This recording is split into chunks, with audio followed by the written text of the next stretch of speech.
Hey everyone, welcome back to the channel. If you're like me and love the convenience of contactless payments, you're in the right place. Today, we're diving into how to use your Mastercard with Apple Pay. It's a game changer for quick, secure transactions, whether you're grabbing coffee or shopping online. Let's get started. First things first, make sure you have what you need. You'll require an iPhone or Apple Watch running the latest iOS or watchOS, your Mastercard from a participating bank, and the wallet app already set up on your device. If your Mastercard isn't supported, double-check with your bank. Most major ones are on board these days. Step 1. Open the wallet app on your iPhone. It's that green icon with a wallet symbol.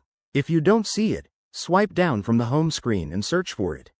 Once you're in, tap on the plus sign in the upper right corner to add a new card. Next, select debit or credit card and follow the prompts. You'll need to position your Mastercard under your iPhone's camera to scan it, or you can manually enter the card details like the number, expiration date, and CVV. Apple Pay uses your device's security features, so it'll ask for Face ID, Touch ID, or your passcode to verify. After that, your bank might send a verification code via text or email. Enter it to complete the setup. Once added, your Mastercard is ready to go. To use it, just double-click the side button on your iPhone and hold it near a contactless reader, or select it in apps that support Apple Pay. A quick tip: always ensure your iPhone is updated to avoid any glitches, and keep an eye on your transaction history in the wallet app for security. If you run into issues, like a declined card, contact your bank immediately. There you have it.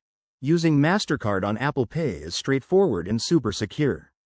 It makes everyday payments a breeze. If this tutorial helped you out, hit that like button, subscribe for more tech tips, and drop a comment below if you have questions. Thanks for watching, and I'll see you in the next video.